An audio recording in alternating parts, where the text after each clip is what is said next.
Hello students, today we will start chapter 1st of class 12th NCERT, which is relations and functions.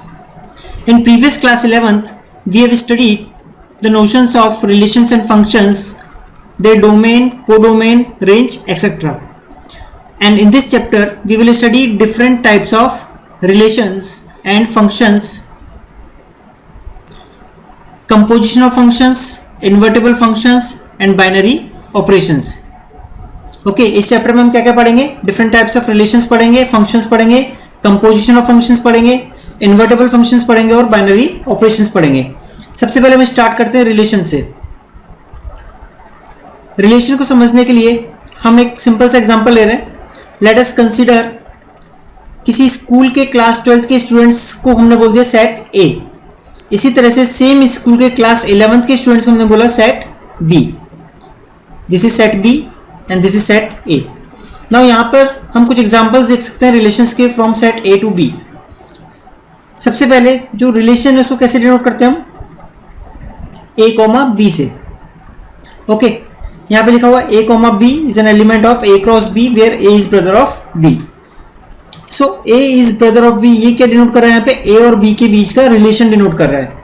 ठीक है. इसी तरह से second relation हम देखें, A is sister of B. Means यहाँ पर दोनों में रिलेशन क्या है? ए जो है बी की सिस्टर है. यहाँ पे रिलेशन क्या था? ए बी का भाई है. इसी तरह से थर्ड रिलेशन देखते हैं, age of A is greater than age of B. Means A की जो एज है वो बी से ज़्यादा है. सो जो सिंपल रिलेशंस को मैथ में डिनोट करने का तरीका है. ओके और जो मैक्सिमम नंबर ऑफ रिलेशंस यहाँ पे बन सकते हैं वो कितने बनते हैं? A cross B. और मिनिमम नंबर ऑफ रिलेशंस कितने बन सकते हैं? Null set, that is empty set, जिसे हम 5 से रिप्रेजेंट करते हैं. ठीक है. इसे और आगे क्लैरिफाई करेंगे. नाउ टाइप्स ऑफ रिलेशंस में यहाँ पे देखते हैं.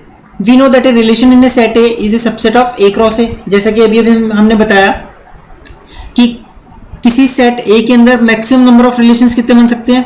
A cross A. और minimum number of relations 5, that is null set. ठीक है. ये यहाँ पे लिखा हुआ है. Thus the empty set and A cross A are the two extreme relations. ये दो एक्सट्रीम रिलेशंस हो गए. मीन्स या तो 5 होगा या फिर मैक्सिमम नंबर कितना होगा? ए क्रॉस ए. इनके बीच में ही रहने वाला है. ओके. फॉर इलस्ट्रेशन, समझने के लिए हम एक एग्जांपल देख रहे हैं. Consider a relation R in the set 1 2 3 4. हमको एक सेट ए दे रखा है जिसमें 4 एलिमेंट्स है 1 2 3 एंड 4. रिलेशन क्या है? A comma B where A minus B equals to 10. मतलब ए और बी का डिफरेंस यहाँ पे कितना है? 10 दे रखा है. सो यहाँ पर अगर हम देखें सेट ए को, तो यहाँ पे कोई भी ऐसे दो एलिमेंट्स हम देख सकते हैं कि क्या जिनके डिफरेंस जो 10 आ रहा हो. अगर हम देखें 1 और 2 को लेते हैं तो डिफरेंस 1 है, 1 और 3 को लेते हैं डिफरेंस 2 है, 1 और 4 को लेते हैं डिफरेंस 3 है. तो मैक्सिमम डिफरेंस तो यहाँ पे 3 आ रहा है. लेकिन यहाँ पे क्या दे रखा है हमें? That a minus b is equals to 10. इसका मतलब ये सेट कैसा हो गया? ये एक सेट एम्प्टी सेट हो गया. यहाँ पे रिलेशन जो है इस सेट में वैलिड नहीं है. So this is an empty set. Okay. Means हम आर को यहाँ पे कैसे डिनोट कर सकते हैं? जो हमको रिलेशन आर दिया हुआ है, this is an empty set, that is 5. इसको डिनोट करने का क्या तरीका होगा? R equals to 5. क्योंकि कोई भी पेयर ए बी इस कंडीशन को सेटिस्फाई नहीं कर रहा. ठीक है. सेकेंड एक और रिलेशन देखते हैं. सेम सेट ए है हमारा और यहाँ पे इस बार रिलेशन क्या गिवन है हमको? R dash equals to A comma B where A minus B का mod greater than equals to 0. So यहाँ पर अगर हम कोई भी दो एलिमेंट लेते हैं तो यहाँ पर हम देख सकते हैं, अगर हम 1,2 लें तो difference always greater than equals to 0 है. 1,3 लें तो भी difference always greater than equals to 0 है. 1,1 लेते हैं तो भी डिफरेंस कितना है? 0 आ रहा है. मीन्स 0 या 0 से बड़ा आ रहा है हमेशा. तो मॉड लेने पे हमेशा कैसा आ रहा है? 0 या 0 से बड़ा आ रहा है. तो ये रिलेशन हर एक एलिमेंट के लिए यहाँ पे वैलिड है. सो जो आर डैश है, जो हमारा आर डैश है यहाँ पे, वो कितना हो जाएगा? ए क्रॉस ए. इसको हम बोलते हैं यूनिवर्सल सेट. ये हमारा जैसे 5 सेट है, इसको हम बोलते हैं universal set. So these are the 2 extreme examples lead us to the following definitions. So इनके बेसिस पे हम रिलेशन की डेफिनेशन देखते हैं. फर्स्ट डेफिनेशन हम यहाँ पे देखते हैं. फर्स्ट डेफिनेशन में हमको बोला गया relation R in a set A is called empty relation if no element of A is related to any element of A. Means कोई भी relation R in a set A, उसको हम empty relation कब बोलते हैं? जब ए set का कोई भी एलिमेंट सेम सेट के किसी भी एलिमेंट से कोई भी रिलेशन ना रखता हो। फॉर एग्जाम्पल अभी अभी हमने एक एग्जाम्पल देखा था, यहां पर हमको दे रखा था a minus B equals to 10, ठीक है, और यहाँ पे एक भी रिलेशन वैलिड नहीं था, तो ये रिलेशन कैसा था? एक एम्प्टी सेट था, ठीक है। दूसरा definition, a relation R in a set A is called universal relation if each element of A is related to every element of A. यहाँ पे हमने सेकंड एग्जांपल देखा था, that is A minus B का mod greater than equals to 0, तो हर एक element के लिए वैलिड था। तो इस तरह के जो सेट है जहाँ पे हर एक एलिमेंट के लिए वो रिलेशन वैलिड होगा, उसे हम क्या बोलते हैं? Universal relation. So this is known as universal relation and it is denoted by r equals to a cross a, and empty relation is denoted by r equals to 5. Now both the empty set and the universal relation are sometimes called trivial relations. दोनों ही empty relation और universal relation को कई बार हम क्या बोल देते हैं? trivial relations. Next देखते हैं, इसमें एक एग्जांपल देखते हैं यहाँ पे, let a be the set of all students of a boys school. Okay, show that the relation R in A given by R equals to A comma B, where A is sister of B, is the empty relation and R dash equals to AB. The difference between heights of A and B is less than 3 meters. बहुत simple सा question है। अगर हम relation R की हम बात कर रहे हैं तो देखो यहाँ पे हम क्या रिलेशन क्या दे रखा है? A is sister of B, ठीक है, लेकिन स्कूल कैसा है? स्कूल तो यहाँ पे बॉयज स्कूल है, बॉयज स्कूल है तो सारे के सारे बॉयज ही होंगे यहाँ पे।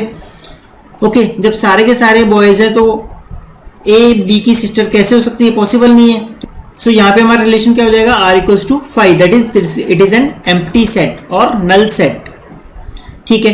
सेकंड देखते हैं इसमें, r dash equals to a comma b, the difference between heights of a and b is less than 3 metres.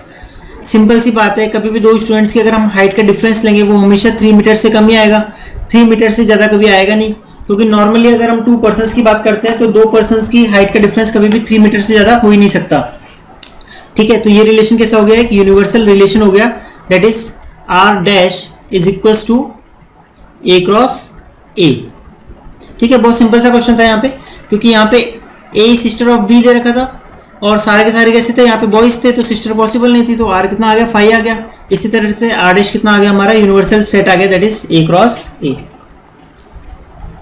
Now यहाँ पे थर्ड डेफिनेशन देखते हैं हम रिलेशन की।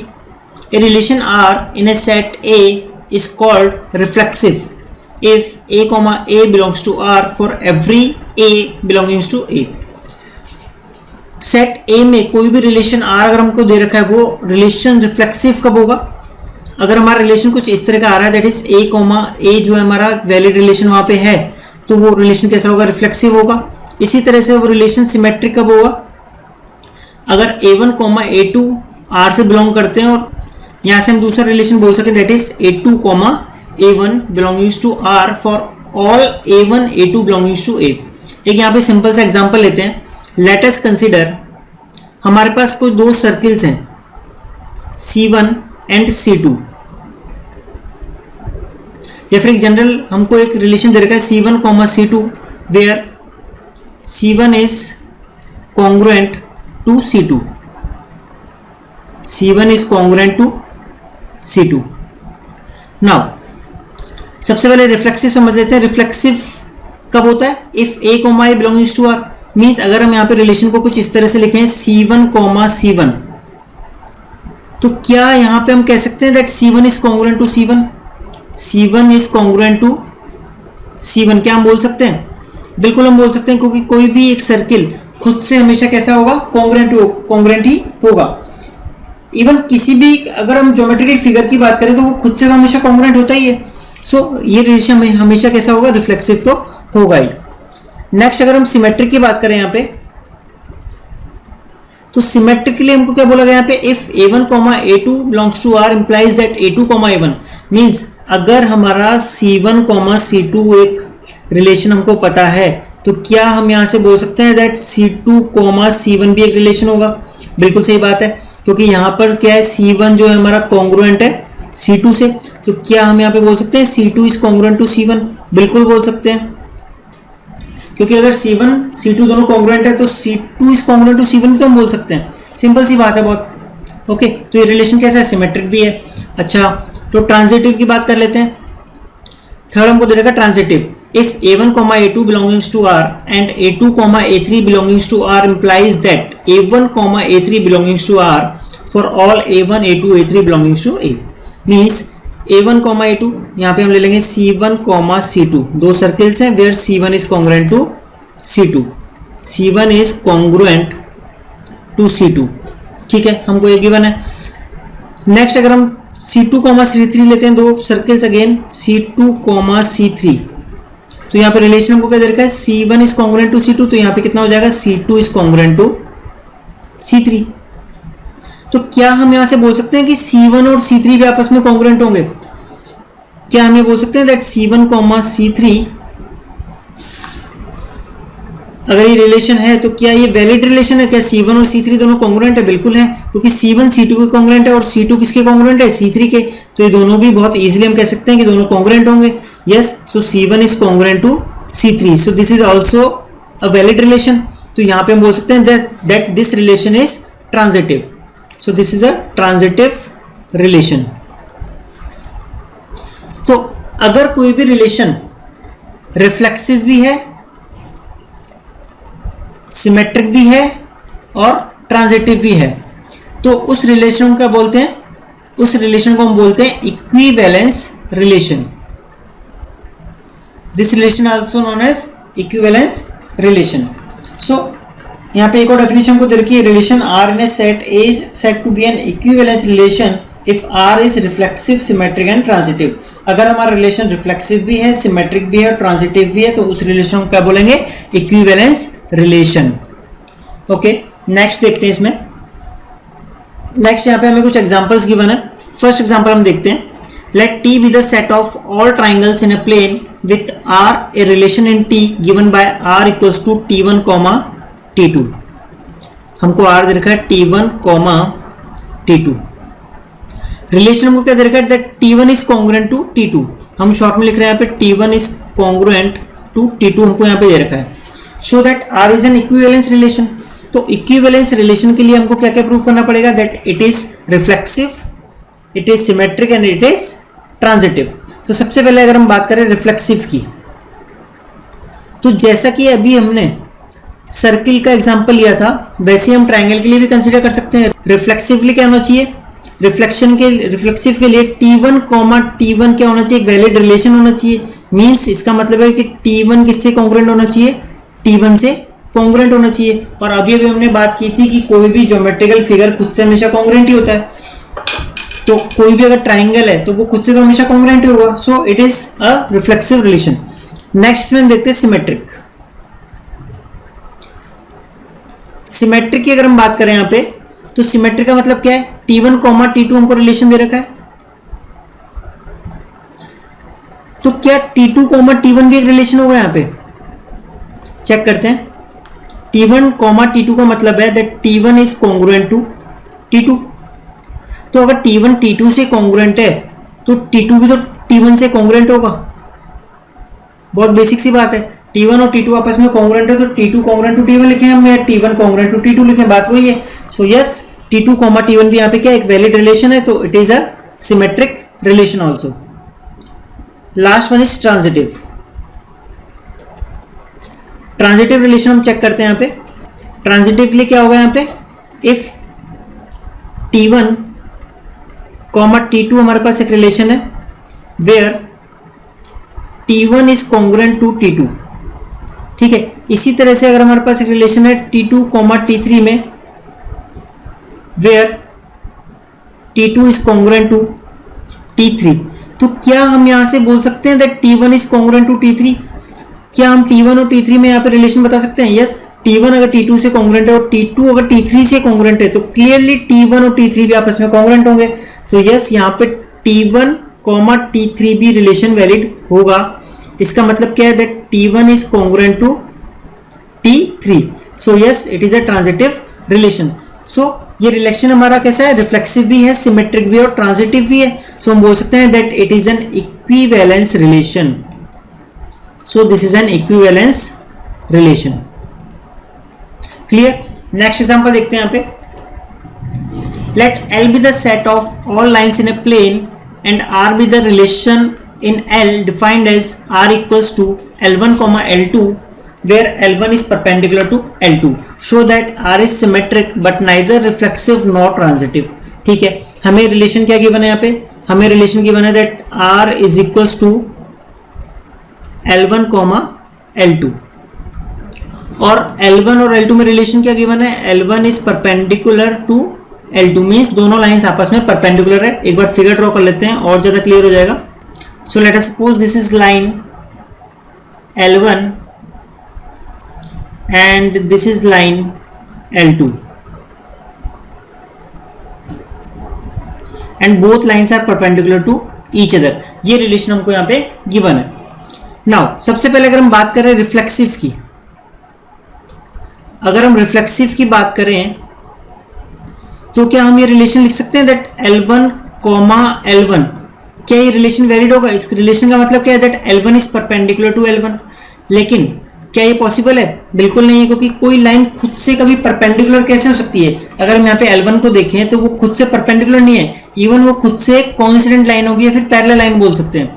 ठीक है, so L1 can never be perpendicular to L1, मतलब कोई भी लाइन खुद से कभी परपेंडिकुलर नहीं हो सकती, वो या तो पैरेलल होगी या तो उसे पैरेलल बोल सकते हैं या फिर वो कैसी लाइन होती है? कोइंसिडेंट लाइन होती है बेसिकली। ठीक है, तो रिफ्लेक्सिव तो नहीं है। नेक्स्ट हम चेक करते हैं सिमेट्रिक के लिए। सिमेट्रिक के लिए हम चेक करें तो हम क्या लिखेंगे? L1, L2 हमारे पास रिलेशन गिवन है। ठीक है, इसका मतलब है L1 is perpendicular to L2। सो क्या हम यहाँ पे बोल सकते हैं दैट L2, L1 भी यहाँ पे एक वैलिड रिलेशन होगा? L1 अगर परपेंडिकुलर L2 के डायग्राम में देखते हैं, L1 और L2 आपस में क्या है? परपेंडिकुलर है, मींस L1 जो है परपेंडिकुलर है L2 से। तो यहाँ पे ये भी तो क्लियरली हमको दिख पा रहा है कि L2 भी परपेंडिकुलर है L1 से। सो यस, यहाँ पे हम लिख सकते हैं that L2 is also perpendicular to L1, दोनों एक ही बात है। So yes, it is a symmetric relation. Last में चेक करते हैं ट्रांजिटिव के लिए। ट्रांजिटिव के लिए चेक करते हैं तो सबसे पहले L1, L2 हमारे पास एक रिलेशन है जिसमें L1 परपेंडिकुलर किसके? L2 के। एंड सेकेंड अगर हम बोले L2 और L3 में एक रिलेशन है where L2 is perpendicular to L3। तो क्या हम यहाँ पे बोल सकते हैं कि L1 और L3 भी परपेंडिकुलर होंगी? फिगर में हम देखते हैं, फिगर से हमारा ज्यादा क्लियर होगा। L1 L2 के परपेंडिकुलर है, हमने बोला L2 और L3 भी आपस में परपेंडिकुलर है। L2 एंड L3 एक लाइन हम ड्रॉ करते हैं L2 के परपेंडिकुलर। सो ये लाइन कुछ इस तरह की होगी। ठीक है, ये लाइन क्या है हमारी? L3। तो L1 L2 के परपेंडिकुलर है, L2 L3 के परपेंडिकुलर है, लेकिन क्या L1 और L3 आपस में परपेंडिकुलर है? नहीं, ये दोनों लाइंस कैसी हैं? पैरेलल लाइंस है। सो यहां से हम क्या नहीं बोल सकते हैं दैट L1, L3 ये जो रिलेशन है यहाँ पे वैलिड नहीं होगा। मींस हम यहाँ पे नहीं बोल सकते हैं that L1 is perpendicular to L3, ये गलत हो जाएगा, क्योंकि दोनों लाइंस एक्चुअल में कैसी हैं? दोनों लाइंस आपस में कैसी हैं? पैरेलल है। L1 is parallel to L3। सो ये रिलेशन सिमेट्रिक तो है, लेकिन ना तो ये रिलेशन ट्रांजिटिव है और ना ही ये रिलेशन रिफ्लेक्सिव है। क्लियर। नेक्स्ट एग्जांपल देखते हैं। Show that the relation R in the set 1, 2, 3 given by R equals to 1, 1, 2, 2, 3, 3 1, 2, 2, 3 is reflexive but neither symmetric nor transitive। ठीक है, बहुत सिंपल सा क्वेश्चन है। देखो यहाँ पे हमें रिलेशन R गिवन है यहाँ पे, तो सबसे पहले हम रिफ्लेक्सिव के लिए चेक कर लेते हैं। सेट A में हमें 3 एलिमेंट्स गिवन है 1, 2 एंड 3, और रिलेशन R में हमें कौन कौन से रिलेशन गिवन है? 1, 1, 2, 2, 3, 3 1, 2, 2, 3। तो रिफ्लेक्सिव के लिए क्या होता है? A, A होता है, मींस 1, 1, 2, 2, 3, 3। क्या तीनों रिलेशन यहाँ पे गिवन है? यस, यहाँ पे तीनों रिलेशन गिवन है। 1, 1 भी गिवन है, 2, 2 भी गिवन है और 3, 3 भी गिवन है। So yes, this is a reflexive relation. ठीक है, नेक्स्ट हम यहाँ पे देखें सिमेट्रिक के लिए। सिमेट्रिक के लिए अगर हम चेक करें यहाँ पे, तो सिमेट्रिक के लिए 1, 2 हमको गिवन है, लेकिन क्या 2, 1 यहाँ पे गिवन है? 2, 1 तो यहाँ पे गिवन ही नहीं है। सो ये रिलेशन सिमेट्रिक तो नहीं होगा, क्योंकि 1, 2 तो है यहाँ पे, क्योंकि क्या होता है सिमेट्रिक में a कोमा b अगर एक रिलेशन है तो b कोमा a भी एक रिलेशन होना चाहिए, लेकिन यहाँ पे 1 कोमा 2 तो गिवन है लेकिन 2 कोमा 1 गिवन नहीं है, so this is not a symmetric relation. Last check करते हैं ट्रांजिटिव के लिए।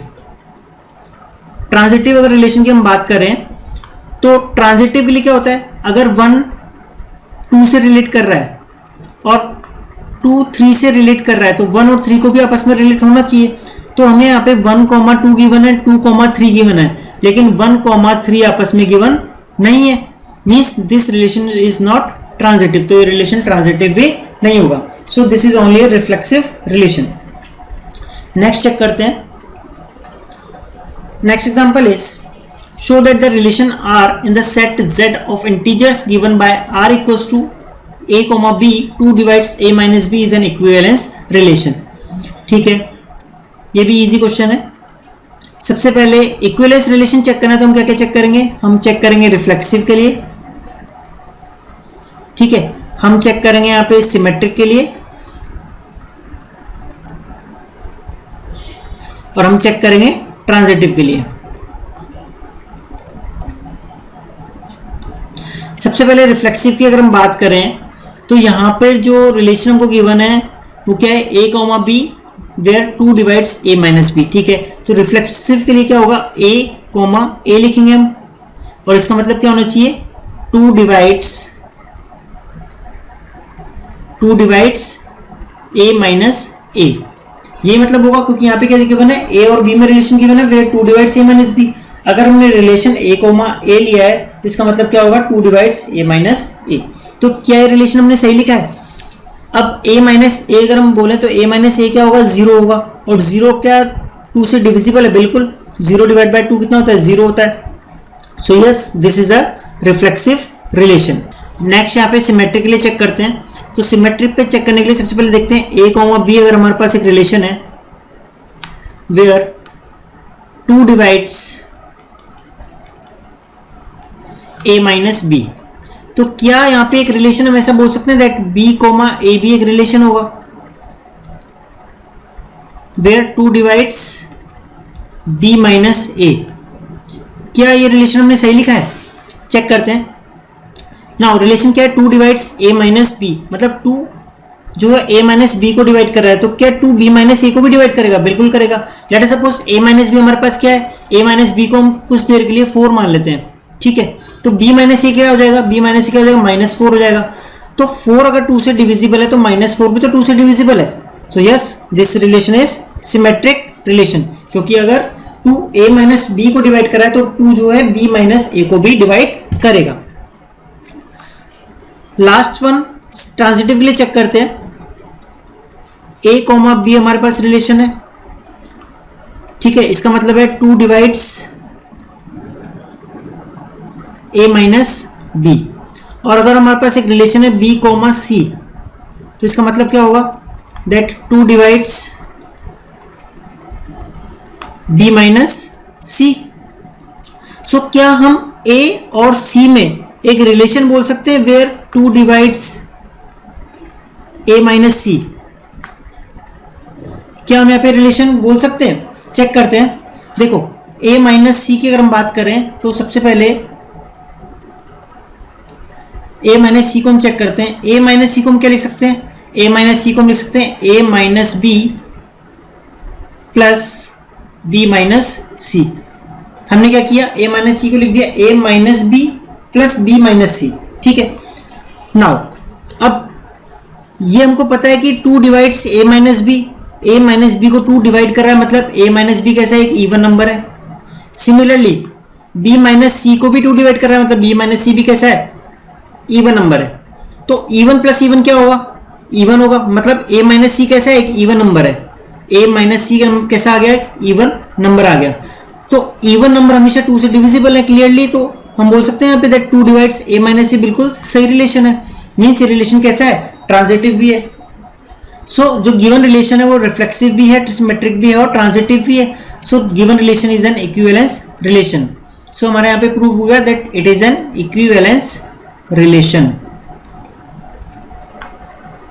ओके, नेक्स्ट एग्जांपल देखते हैं। Let R be the relation defined in the set A A में कौन से एलिमेंट्स हमको दे रखे हैं 1 2 3 4 5 6 and 7. Okay, by R equals to A comma B both A and B are either odd और even. दोनों ही ए और बी क्या है, या तो ऑड है दोनों या फिर दोनों के दोनों क्या है, इवन है. Show that R is an equivalence relation. हमको यहाँ पे प्रूफ करना है कि आर कैसा एक इक्विवेलेंस रिलेशन है. Further show that all the elements of the subset 1 3 5 7 are related to each other and all the elements of the subset 2 4 6 are related to each other, but no element of the subset 1 3 5 7 is related to any element of the subset 2 4 6. तो सबसे पहले हम यहाँ पे बात करते हैं equivalence relation proof करते हैं इसे. तो सबसे पहले हम चेक करते हैं रिफ्लेक्सिव के लिए. रिफ्लेक्सिव के लिए हम चेक कर रहे हैं यहाँ पे. नाउ रिफ्लेक्सिव के लिए हम क्या लिखेंगे, ए कॉमा ए लिखेंगे. रिलेशन क्या गिवन है, both A and B are either odd और इवन. दोनों के दोनों या तो ऑड है, दोनों के दोनों या तो इवन है. तो अगर यहाँ पे हमने ए ऑड लिया तो दूसरा एलिमेंट भी कैसा है, ऑड है. मतलब कि दोनों एलिमेंट्स कैसे होने वाले हैं, तो दोनों ही ऑड होने वाले हैं, दोनों ही इवन होने वाले हैं, क्योंकि दोनों के दोनों क्या है, सेम एलिमेंट है. तो क्लियरली ये रिलेशन रिफ्लेक्सिव तो है. सेकेंड यहाँ पे हम चेक करते हैं सिमेट्रिक के लिए.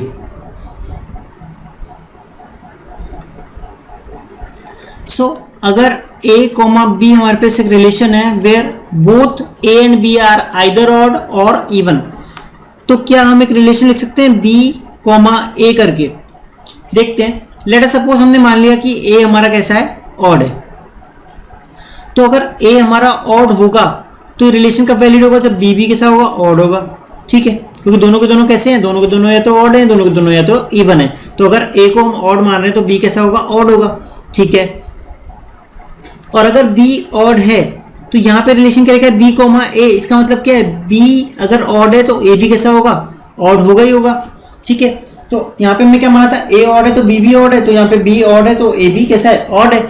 सो क्लियरली रिलेशन कैसा होगा, सिमेट्रिक होगा. ठीक है, नेक्स्ट में देखते हैं ट्रांजिटिव के लिए. तो ट्रांजिटिव की अगर हम बात कर रहे हैं, अगर हमारा a और b में एक रिलेशन है जहां पर a and b both are odd और इवन, है ना. दोनों के दोनों क्या हो सकते हैं, दोनों के दोनों या तो ऑड होंगे या दोनों के दोनों इवन होंगे. ठीक है, तो यहाँ पे क्या b और c में एक और रिलेशन हमने बोल दिया जहाँ पे b और c भी क्या होंगे, दोनों के दोनों या तो ऑड है, दोनों के दोनों या तो इवन है. तो क्या हम एक रिलेशन यहाँ पे बोल सकते हैं a कॉमा c करके.